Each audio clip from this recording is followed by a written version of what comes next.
Um, Ayoko sila. Gusto ko si Senator Marcoleta. Yun. Kasi si Nako. Senator Bato at si Senator BG, mahal naman natin sila. Kaya lang, abogado si Senator Marcoleta, hindi siya mapapaikot-ikutan at hindi madadaan sa mga ano. Salamat kaayo, Mr. Chair. Naku, galit na galit ho itong si Senator Risa Hontiveros dito kay alias Rene. Rekta na ho tayo sa report nitong si Ma'am Ruth Cabal kaugnay ho dyan sa pagkaalburoto na yan nitong si Risa Hontiveros. Pakinggan ho natin ito mga kababayan. Mariing pinabulaanan ni Senadora Risa Hontiveros ang aligasyong sinuhulan niya ang isang Nako. testigo laban kay Kingdom of Jesus Christ founder Pastor Apollo Kibuloy. Sa isang pahayag, tinawag na kasinungalingan ni Hontiveros ang mga paratang. Marami rin daw siyang hawak na ebidensya para patunayang gawa-gawa lang ang mga pahayag ng nag-aakusa sa kanya. Ilabas mo yung mga ebidensya mo. Kasi kung meron ka niyan, sa sobrang hilig mo sa social media, yung mga vlogger nyo sa kabila, pinaglalabas na yung mga ebidensya na yan. Pero gusto daw ho atang kasuhan, ha? Mangkakaso na itong si Risa, anak ng Tokwa. Wag ho kasi kayong kuha ng witness. Pambihira kayo dyan sa Senado para lang masiraan yung mga kalaban nyo sa politika. Lahat na lang gagawin nyo. Base ho yan sa sinabi nitong si alias Rene, ha? Talagang hindi ho birong pera ang pinapakawalan nila para makapanira sa mga hearing na yan. Kung sakali man, ha? Kung sakali mang totoo, ha? Yung mga aligasyon nitong si alias Rene dito kay Senator Risa Hontiveros. Ngayong mga panahon ko kasi na to, ang pinanghahawakan lang ho natin yung body language nitong si alias Rene, the way na dineliver niya yung kanyang expose, yun lang ang pinanghahawakan natin. Kung ikukumpara nga naman natin doon sa kanyang naging testimonya sa Senado versus sa pinakalitas niyang testimonya, mas kapani-paniwala yung huli. Kasi una sa lahat, napaka dire-diretso yung pagsasalita niya. Walang maraming script, ika nga. No? Tuloy natin. Iginiit din ng senadora na voluntaryong nagbigay ng testimonya ang lahat ng tumestigo sa mga pagdinig tungkol kay Kibuloy. Kwento mo kay Boy Llamas. Kwento mo kay Llamas yan. Anak ng Tokwa. Ikwento mo yan kay Bam Aquino at kay Kiko Pangilinan. Pagdating sa latagan ng witness sa Senado, kung manggagaling yan kay Risa, wag lang ho kayo magdalawang isip, wag yun na hong pakinggan. Wala na ho, sira na kredibilidad yan. Una, formally, base dito kay Atty. Ferdy Topacio. Pangalawa, kay Kian. O pangatlo, itong kay Pastor Kibuloy. Sa lahat na lang hong malalaking hearing na hinawakan ni Risa Hontiveros, dyan sa Senado, pagkatapos ho ng hearing, meron ho siyang kinasasangkot ang iskandalo. Anak ng Tokwa. Naghahanda na ng legal response ang kanyang kampo para Yan. sa tinawag niyang harassment at pananakot. Nag-ugat ito sa pahayag ng dating witness na si alias Rene na binayaran daw siya at iba pa para tumestigo kontra kay Kibuloy bilang bahagi ng umano'y plano para pabagsakin ng pastor. Aabot raw sa 1 milyong piso ang sinasabing ibinayad sa kanya. In-upload ang video ng pahayag na ito sa social media.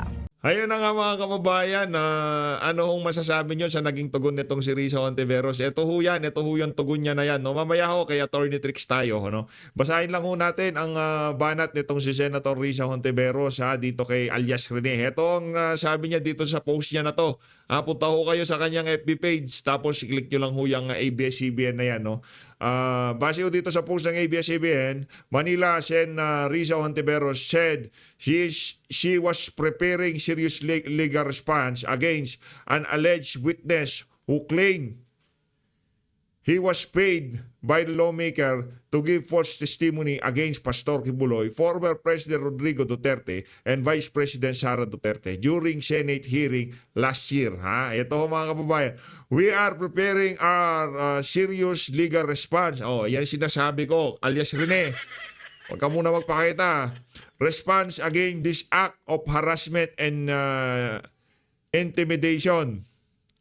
Hindi namin palalampasin ang mga nasa likod ng pananakot na ito, Hontiveros said in a statement. Anong hindi palalampasin? Kung meron nung dapat managot dito, kung meron nung dapat magpaliwanag dito, at kung meron nung dapat kasuhan dito, walang iba ho, hindi kayo yun. bandang huli, kayo na nga ang inakusang nagbabayad at yung the way na diniliver niya yung speech niya ay talagang hindi lang ho kapani-paniwala. Ganun ho mag-deliver ng testimonya kung totoong sinasabi mo. No, imbis na manahimik na lang kayo, di ba? Ang nangyari ho, ano ho kasi siya, pumupustura ng pagka-presidente sa 2028. Kaya kailangan gawin niya lahat ng magagawa niya para maisalba ang sarili niya dito sa putik na kinasasadlakan niya dito sa issue na to. Ito mga kababayan, in a video posted on the Facebook page, pagtanggol valiente, a certain Michael Aurelio, who used the alias Rene, said he was speaking voluntarily to set the record straight. Binayaran po ako ni Sen Risa Hontiveros para mag-testify laban kay PRRD, BP Sara at Pastor Apollo Kibuloy. Lahat ng sinabi ko at mga kasama ko doon na nag-witness sa Senado ay ginawa lamang ni Sen Risa upang pabagsakin si Pastor at ang buong kingdom at kunin ang kanilang mga ari-arihan. Maurilio said, anak ng tokwa, yung pala ang endgame nyo. Kukunin ang mga ari-arian. Mga walang ya kayo, Senator Risa, ha? Base pa ho doon sa kanilang pagtitipon, ang mga nakakausap daw nitong si alias Rene, Anton Lagdameo, Nicolas Torre, yung mga mabibigat, Chief of Staff ni Risa, yaan ho palang endgame nila. Mga walang hiya kayo. Buti na lang ho talaga nagsalita ng katotohanan itong si alias Rene. Ngayong mga panahon na to, nagkukumahugho ang opisina ni Risa kung paano nila ipaliwanag ang kanilang sarili. Pero ito ho ang ating sigurado dito. Kung di pa ho kayo nakasubscribe sa PH Update, hindi ho kayo magiging updated. Kaya naman, kung bago lang ho kayo dito, i-click nyo na ho ang subscribe button na yan. No? Magbe-birthday na ho tayo sa September. Walang date syempre. Diba? Walang date yan. Ako na lang bahala doon. Basta mag-birthday ako, mag-subscribe kayo. Ganun lang. Ganun lang naman yun. Sa mga nag-subscribe na, sa mga nakalipas na video natin, maraming salamat sa pag-support sa PH Update. At yung mga hindi pa natin na may mega love shoutout na nagpakulay sa mga nakalipas na video natin, maraming salamat kay Sir Raymond Federico Picar, dito kay Ma'am Ariza yan. Pagkatapos na lang ho siguro nitong issue ni Risa, doon lang ho tayo mag-mega love shoutout. Tricia Ompao ko, mega love shoutout. Crystal Gem, maraming salamat. Mabuhay ho kayo. Salamat sa napakatinding suporta nyo ho sa PH Update. Ito. Rekta na ho tayo dito kay Attorney Trix. Siyempre, pag kaya nag-analisa, abogado di ba? Iba pa rin yung the way na magpaliwanag yung mga abogado at abogada. Ito, abogada to, malupit to. Pakinggan natin. Yung kaso ni Senadora Laila de Lima, hindi ba nag-recant din ng ilang mga testigo laban sa kanya? Is it acceptable in a court hearing?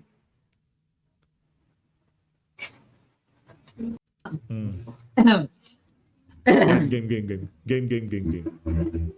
Ma'am, anong ibig sabihin niyo po ng acceptable? Tignan niyo nga yung kaso ni Senadora Laila de Lima, hindi ba nag-recant din ng ilang mga testigo laban sa kanya? And what a coincidence, sunod-sunod po sila na nagbawi ng kanilang pagsasaksi.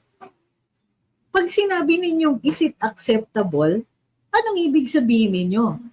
Tinatanong nyo ba kung maaari silang magtestigo ng ganito, babawiin nila yung dati nilang testigo? Oo, pwede yan. Ang tanong is, kung ito rin ay pag-amin ng pagsisinungaling. Kung aaminin mo na dati kang nagsinungaling, kailangan mapatunayan mo na ang pagsisinungaling nun ay gawa ng duress. Napilitan ka, na-threaten ka, at kailangan patunayan mo yung presence ng threat na yon, yung force o yung coercion na yon. Kailangan mapatunayan din yan na kaya siya nagre-recant ay dahil nawala na yung force or oppression or threat na yon. Sorry. May alarm yung ni Attorney Trix, ha? So, magandang gabi din dun sa mga humahabol. Hi kay Ma'am Marlita.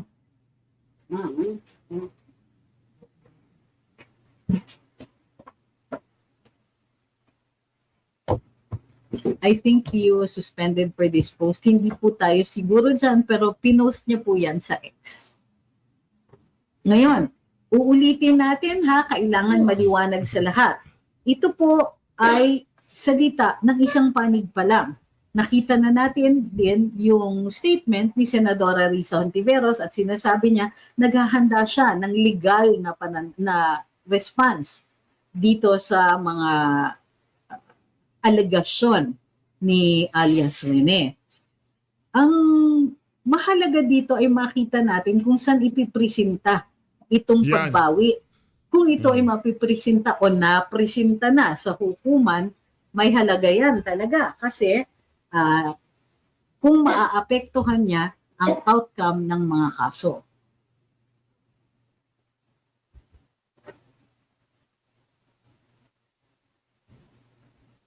Sabi ni Ma'am Marie, according to Attorney Topacio, may tatay na lumapit sa kanya. Kasi yung anak ay gagamitin din na witness ni Senadora. Nang puntahan nila sa Senate si Ma'am, hindi lumabas kasi nalaman yata na may kasama silang taga-CIDG. Sabi, wala daw dun sa Senado. Sa bagay, no, kung sakali mga huntingin ni Risa Hontiveros itong si alias Rene, marami naman hong tutulong na abogado dyan, no? Kasi ano ho yan eh, kumbaga lahat naman kasi tayo nangangailangan. Lahat tayo, kailangan natin ng pera. Pero meron lang talaga yung tipong matindi ang pangangailangan kagaya nitong si alias Rene. At yun naman, tindi ng pangangailangan na yun, pinagsasamantalahan ng mga individual na merong kinagagalitang mga tao. Yun. Pinagsamantalahan ho nila yung pagiging mahirap o matindi ang pangangailangan. Pero hindi pa rin ho kasi excuse yun. Pagka mali, huwag niyong gagawin para sa kinalaunan, wala kayong magiging problema. Kagaya ng ginawa mo na yan, alias Rene. Ngayon, laki ng problema mo, di ba? O, dapat di mo na ginawa. Sabi ni Ma'am Jong, yung kaso ni Kian, kinidnap ni Risa yung minor na anak ng isang tatay na involved sa droga. Yung formally din, itong false accusation against Pastor Kibuloy. Opo, 3 yan. Tama po kayo, Ma'am. 3 yan. Dagdag pa nga kung hindi ako nagkakamali, si Attorney Topacio, hindi ko nasama dito sa listahan, maaari din pong kasuhan sa Senate Ethics Committee si Senadora Risa, pero alam naman natin kung paano ang takbo ng Senado. Excuse me po sandali at sinisipon ako.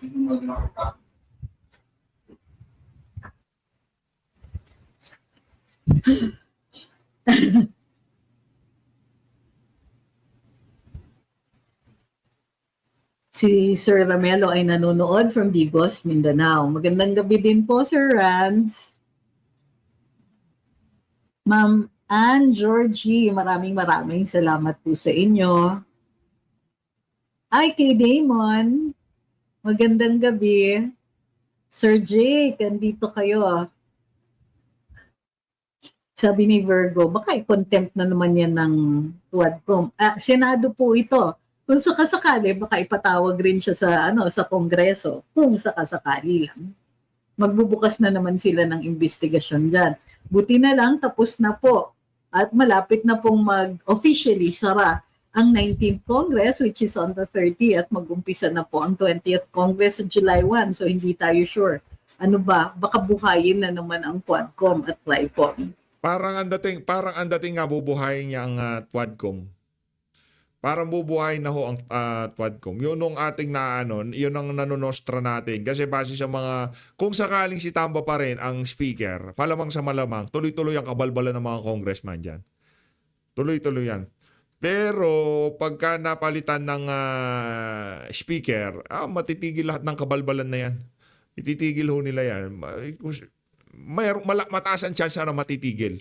Pero kung hindi ambisyoso yung uupo at wala namang pakialam kung tumakbo si BP or hindi tumakbo, ay sa tingin natin, hindi niya isusugal yung pagiging speaker niya para ituloy yung mga kabalbalan itong si Tambaluslos. Kasi talagang lumagapak ho ang performance at trust rating ng House of Representatives. Hindi na sila nagkakandak ng survey. Yang sa executive, diyan sa House of Representatives, sa Senado, hindi na ho sila nagkakandak ng survey, yung approval at trust rating. Tingnan nyo, halos patapos na tong 20th Congress, wala pa rin silang survey. Kasi lagapak eh. Wala nang mga kababayan natin, namulat na sila sa mga kabalbalan ng administrasyon na to. Matakin nyo, uubusin 3 taon, paninira lamang ang ginawa nyo dyan sa mga hearing na yan. Hindi nyo man tinalakay yung presyo ng kuryente, presyo ng mga pangunahing bilihin. Paano magkakaroon ng maraming oportunidad sa Pilipinas? Paano makakapasok? Anong magiging pagpasok, paano papapasukin ng mga mamumunan sa Pilipinas. Hindi ko yun ang pinag-isapan nila. Pinag-usapan nila sa napakahabang panahon kung paano pababagsakin ng mga Duterte.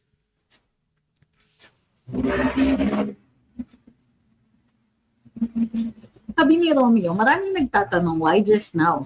Iba'y gahaman daw itong si alias Rene. Bakit kay Ragos, ni De Lima, hindi ito tinanong at binansagan? Totoo yan. Meron ng previous accusation kay Hontiveros na ganito. Opo,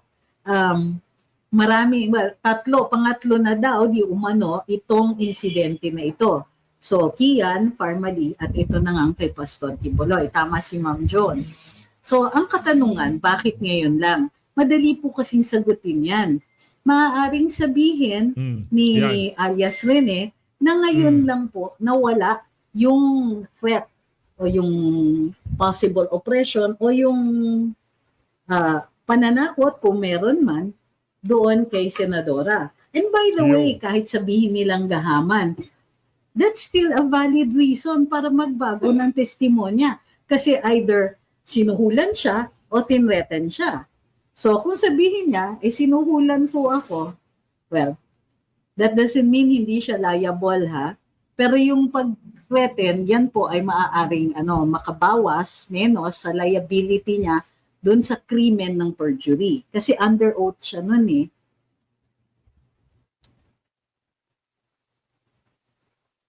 Sino may sabi? Sabi ni Soysos, mahirap yan. Need din niya i-prove na hindi rin siya nabayaran kaya siya nagsasalita na, grabe ka, nega, no? Dito ka na lang sa maniwala kayo sa prosecution. Third, please. Go, ate is calling you. Need niya i-prove na hindi siya nabayaran. Hindi po kasama yan. Ang presumption nga kasi, valid dito. Ang kailangan niyang patunayan ay nawala na yung threat or oppression sa kanya. Or, pwede rin sabihin ay, wala na nga akong bayad eh. Yun nga lang, magiging liable siya sa perjury.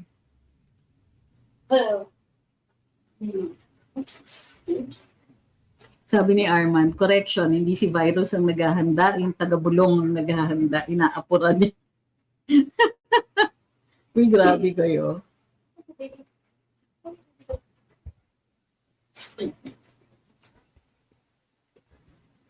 Thank you, Miss Anne. Thank you kay Mayang at kay Yes Grandma. Hi kay Jezer. Oh, sabi ni Paito, hi Papi. He actually acts like a puppy pero 2 years old na yan. 3. Serve immature ka lang talaga. Thank you, Miss Mayang. At ni Bettina Goya, kay Batang Colos din, maraming salamat. Daming nagre-reklamo, kakainis talaga yan si Risa. Grabe ka evil. Well, lahat naman, kumbaga, if you turn over a rock, you're going to find things talaga.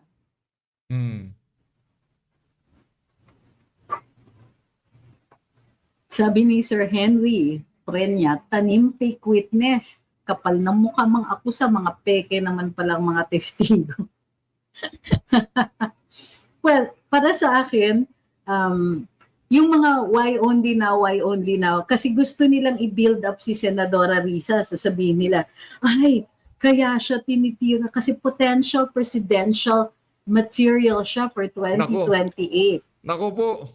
Diba? So kung ako kasi, kung magpo-produce ako ng peke na witness para lang manira, bakit ngayon? Iintayin ko pag malapit na yung election. Correct. Hmm.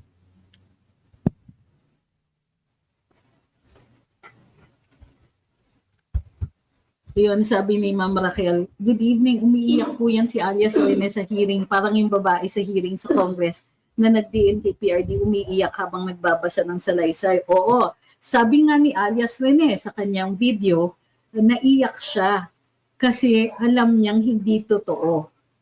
Pero pinabasa sa kanya. Sabi niya, yun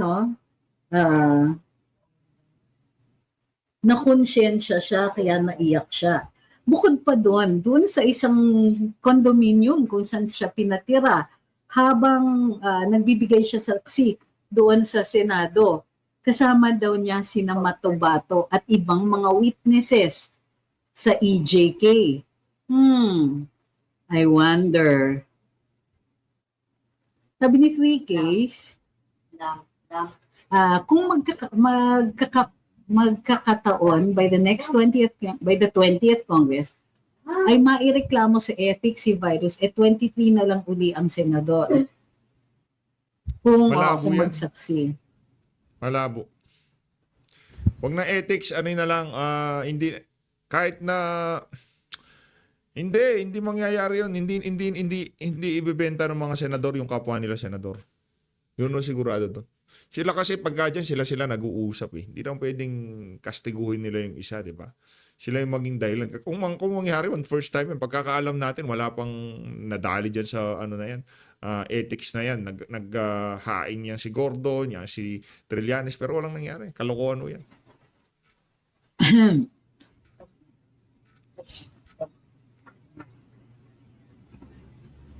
Ang lakas ko ito po ay ginger tea po.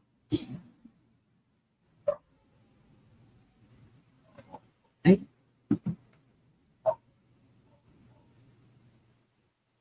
Sabi ni Kaupe sa impeachment trial ni CJ, nagpakita ng evidence na kinuha lang sa internet. Ito yun. Sabi ni Angelo, sana i-blue ribbon committee ito kasi matinding akusasyon din ito. Excited for Senate hearing.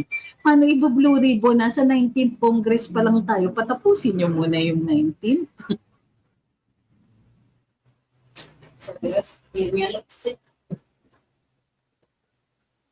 Sabi ni Sis Lucy, ang dapat dyan, kasuhan, hindi pwedeng absuelto siya sa pagbabayad niya sa mga kasinungalingan niya. Dapat sa ganyan firing squad. Grabe manira, kung totoo. Correct. Ganun naman ho yan, kung totoo. Sabi ni Undisclosed, was the witness coerced to change or withdraw his statement under oath? Hindi pa po, ina-announce niya. Siya po ay nag-video at pinost niya ang kanyang video. So, ang sinasabi niya, i-recant niya. Ngayon, maaari na siyang magbigay ng kanyang testimonya under oath, whether sa Senado yon o bilang witness doon sa kaso mismo ni Pastor Apollo Quiboloy. Sir, down. Lie down. No. You have to lie down. You have to lie down. No? Down. Down. No, down. Down. Please call him nga. Oh, he bothers me. Go. Go to ate. Go to ate. Come here.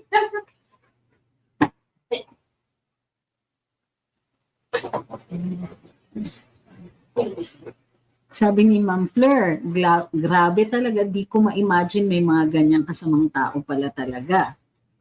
Imagine nyo, di ba, na-absuelto nga si Senadora Laila de Lima. Pwede rin natin pag-isipan yon. Huwag lang natin direksyong akusahan kasi that's an accusation or malicious imputation of a crime, vice, or defect. Ang importante is, parati dapat nating questionin yung mga ganitong palakad, lalong-lalo na yung mga nangyayari under the guise of a legislative inquiry in aid of legislation.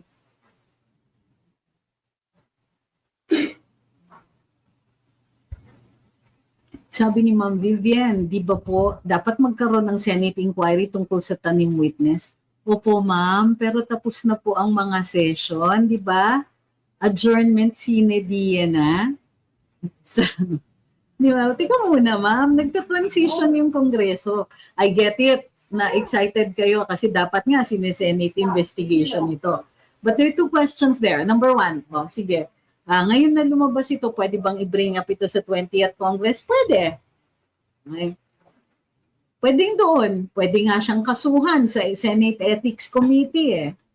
Pero doon na sa 20th Congress, dahil wala nang panahon, mag-adjourn or adjournment sine die na. Wala na silang session days. Sabi ni Sir Bench, the yellow narratives of lies and deceptions galawang dilawan. Basta sa paninira ng ibang tao at distab expertise ng mga dilawan yan. Kaya nga BFF sila ni BBM now. Style nyo, no? Pwede nyo talagang sabihin siya, ma'am, style nyo. Ay, Ma'am Maria, hindi nyo po nakita si Sir? Huwag po kayong mag-alala, babalik yan. Tapos, opo, ayan, sabi ni Ma'am Celine, tama, nabanggit din po yung banker. Sabi ni Ma'am Celine, doon pala na may banker, naghanap ng heartbeat si Torre doon sa Central Church ng KOJC. Ayon nga dito kay alias Rene, at least dun sa ilang mga meetings na itinawag siya, nag-preside si General Torre. Ayon kay alias Rene, ha? Ang sabi niya, nandun daw si General Torre at ang interest niya at gusto niya sanang ilagay niya doon sa kanyang affidavit na mayroong bunker. Tingin ko para ma-contain yon doon sa search warrant.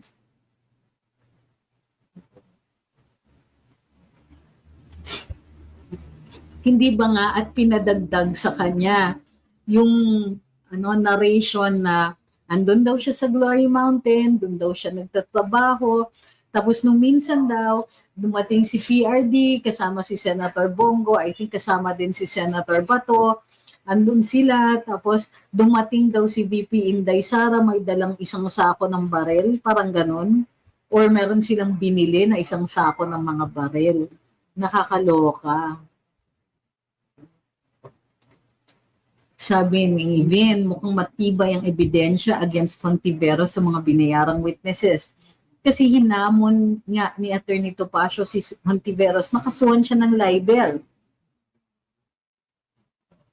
Nang sa gayon, mailabas na daw ang mga witnesses na nakausap mismo ni Attorney Ferdinand personal na di umanong binayaran ni Contiveros para magkaalaman na.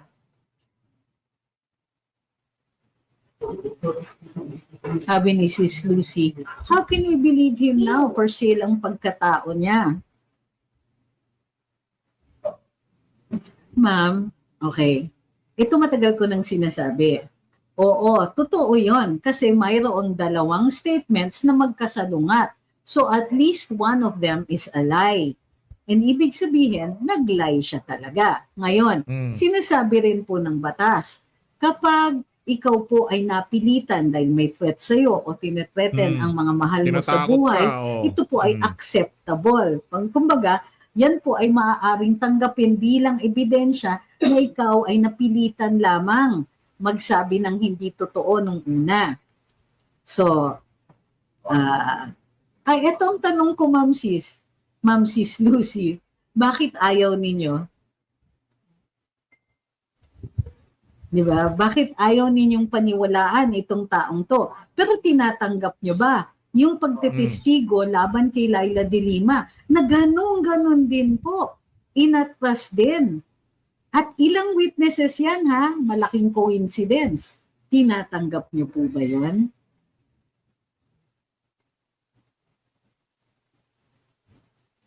Sabi ni Vin, tigilan nga ako ni Ontiveros narrative niyang threat siya sa VP na 2028, ilang beses nga yan natalo sa Senado tapos nung nanalo siya, kulelat pa.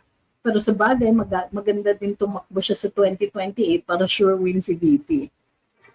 Serb! Sino yung gusto makakita kay Serb? Okay na? Go. Sir Berus. Cerberus, I swear, you had a tweet Tikas this ng morning. pangalan, Cerberus. You did. Malupit talaga tong si Down. Authoritex. Lie down, sir. Lie down. I don't have tweets at the table for you. Good heavens. Muntik nang maanak over ni Sir. Sir, get down. Yan. Yung table, mas mabigat kasi siya sa table. Pakikuha na si Sir, please. Yeah. So, Kita niyo, Ma'am Iris, ang kulit nito eh. Nahihiya lang yan umakyat dito sa chair, pero last time umakyat na siya. Sabi ni Sir Ruel, itong si Risa, ang threat sa taong bayan, nakakatakot kahit matino kang tao, pwede kang gawan ng kaso, nasa posisyon pa naman din si Senator pa. Oo. Sabi ni Friel, habit na ni Risa mag-cut corners, nakakatakot pag ganyan. Yikes. Kung ito ay totoo, ha? Inisipon ako. Maraming salamat kay Metal Injection at kay Ma'am Beth. Ma'am Mayang, thank you very much. Hi kay Prince Miguel. Thank you kay Mayang Emmanuel.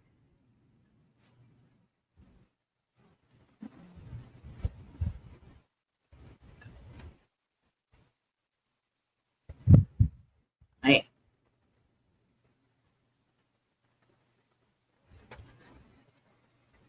Pag may isa pong mag-recant sa mga false witnesses, may pag-asa bang humina ang kaso ni Pastor Q? Baliktad po kasi ito ay mga saksi laban sa kanya. So pagka nag-recant sila, then lumalakas ang kaso ni Pastor. No po ma'am, Belgian Malinoy.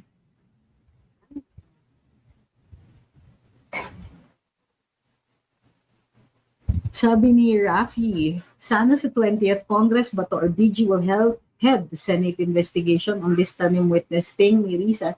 And I hope they will hold back at nothing, especially na ipinapasabit sila ni Risa sa mga lies nila. Mapapasalamat kaayo talaga ang mga taong bayan, pinabato and BG. Ayoko sila. Gusto ko si Senator Marcoleta. Kasi si Senator Bato at si Senator BG, mahal naman natin sila. Kaya lang, abogado si Senator Marcoleta, hindi siya mapapaikot-ikutan at hindi madadaan sa mga ano. Salamat kaayo, Mr. Chair.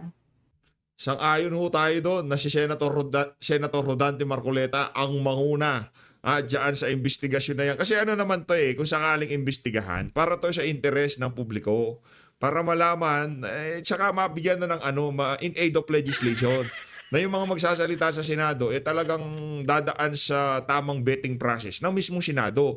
Hindi yung mga senador na handler nila, di ba? Hindi yung mga senador na nag-recruit sa kanila para magsalita doon sa mga hearing. Dapat magkakaroon ng vetting process yung mismong Senado. Walang may control doon sa na yun, doon sa pag-iimbestiga, pagpapakausap sa mga witness na yan, di ba? Pagsulat ng sinumpaang salaysay. Kumbaga hindi pwedeng hawakan, kausapin ng Chief of Staff ni Risa o kung sino pa man, di ba? Senator Rodante Marcoleta, ayusin na ho natin yan.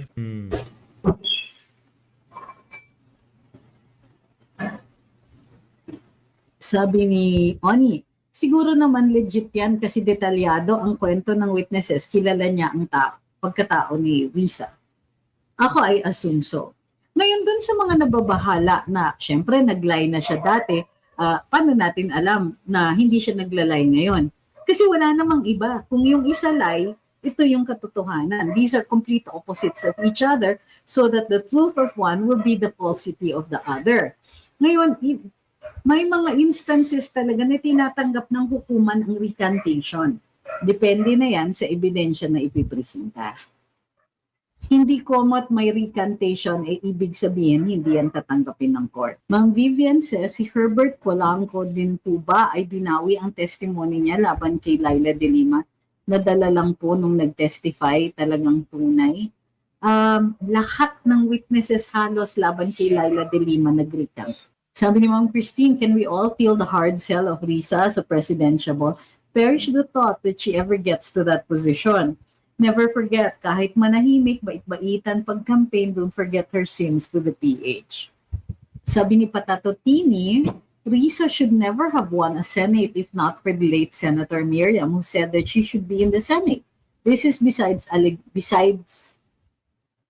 allegation of public funds. Aside from the allegation of using public funds as her campaign kitty. Pero tama si Ma'am Lucy o si Sis Lucy. Dapat siya makulong. I mean, he has to prove na good faith na itong pagsasaksi niya. Ay, ulitin natin. Nag-testify siya against pastor. Pinabawi niya ngayon yung testimonya niya at sinabi na binayaran lang siya. Ngayon nagbago siya ng isip kasi nga nakukonsensya siya. Yes, pwede pa rin po siyang kasuhan ng perjury Yung at tanggapin yung kanyang bagong testimony. sang-ayon ho tayo dyan mga kababayan na sa tingin natin dapat managot itong si alias Rene. Kasi yung magiging cycle ho yan. Kahit nasang-ayon tayo dun sa huling testimonya niya, wala na hong re-respeto sa mga hearing in aid of legislation dahil sa mga ganyang klaseng kaganapan. Pagka may presenta sila ng witness, agad na papasok sa mga manonood, totoo kaya yan? Magkano kaya ang binayad dyan? Kaya tayo nananawagan na kay Senator Rodante Marcoleta na sana siya ang sumalansan dito sa isa na to.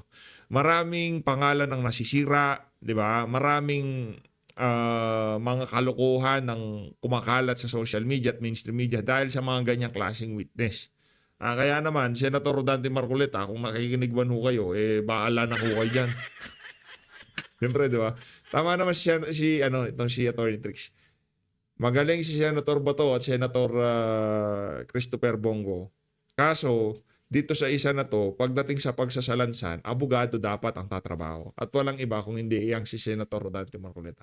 As always, maraming salamat ho sa pagsuporta sa PH Update. Konting push na lang ho talaga yan. Tingin ko pagka umabot tayo ng 900, tuloy-tuloy na yan.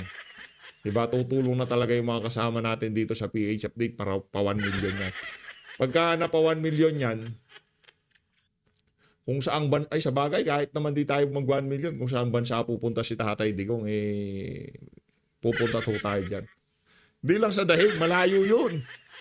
Malayo yun. Yung tipong dito sa dito sa Asia lang. Yung tipong Australia, yung tipong Japan, Korea, mga ganun layo lang. Hindi yung tipong mahirap po yun di ba?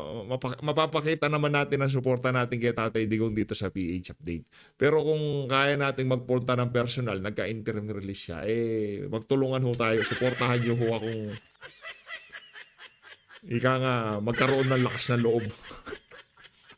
Tuloy, maraming salamat to. Para di ba? Hindi rin naman kasi biro yung mga ganyang klaseng lakaran, Talagang dapat yan, pinaghahandaan. Hindi lamang ho sa physical, sa lahat ng aspeto, paghahandaan natin yan. At sa tulong nyo, maraming. Ngayon pa lang nagpapasalamat na ako sa inyo. Maraming salamat mga kababayan. Mag-ingat po kayong lahat. Mahalin natin ang Pilipinas. Mabuhay mga kasama natin at mga kapanalig natin dito sa PH Update. Mahalin natin ang Pilipinas.